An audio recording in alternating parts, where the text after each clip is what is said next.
കാണുന്ന പോലെ ഒന്നും അല്ല ഗൈസ്, തണുത്തിട്ട് നിൽക്കാൻ വയ്യ. ജസ്റ്റ് ഒന്ന് ഇമാജിൻ ചെയ്ത് നോക്കിക്കേ, ഒന്നും കൂടെ താഴെയില്ല നമ്മൾ. അതാണ് സംഭവം. കൂട്ടി വന്നപ്പോൾ അവന് എൻ്റെ കൈ ക്ലച്ചടിക്കാൻ കഴിയണില്ലോ എന്നൊക്കെ പറഞ്ഞിട്ട് അവൻ ഇറങ്ങിയാണ്ടിന്ന്.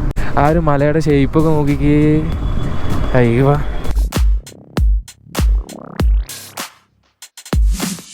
നല്ല തണുപ്പുണ്ട്. നേരത്തെ വരുന്ന സമയത്തൊന്നും ഇത്രയ്ക്ക് ഫീലായില്ലായിരുന്നു. അതായത് ആ ഒരു കല്ലടിച്ചോരൊക്കെ കയറി വരുമ്പം ഇത്രയ്ക്കൊന്നും ഫീലായില്ലായിരുന്നു. പക്ഷേ ഇപ്പം നല്ല ഫീലാവുന്നു. ഇനി നൈറ്റ് ഇങ്ങോട്ട് വരിക എന്ന് പറയുമ്പം ഭയങ്കര സീനായിരിക്കും. കാരണം അമ്മാതിരി തണുപ്പാണ് ഇപ്പം. ഈ ഒരു സമയത്ത് തന്നെ ഈ ഒരു തണുപ്പും ഈ ഒരു ഡിസ്റ്റർബൻസും തണുപ്പ് കൊണ്ടുള്ള വണ്ടി ഓടിക്കാനുള്ള മടി ചെറിയ രീതിക്ക് വന്നു തുടങ്ങിയിട്ടുണ്ടെങ്കിൽ കുറച്ചും കൂടെ നൈറ്റ് ആകുമ്പോഴുള്ള അവസ്ഥ നോക്കിക്ക്. ചെറിയൊരു വെയിലൊക്കെ ഉണ്ടായിരുന്നതിൽ നമുക്കൊന്ന് ആശ്വാസമായേനെ ഈ ഒരു തണുപ്പിൽ നിന്ന്. നല്ല തണുപ്പുണ്ട് കേട്ടോ. ഇവിടെ നിന്നുള്ള വ്യൂ നോക്കിക്ക്, എൻ്റെ അമ്പ. ഓ, സണ്ണ് സെറ്റാവാൻ വേണ്ടി പോവാണ്. പക്ഷെ ആ ഒരു മലൻ്റെ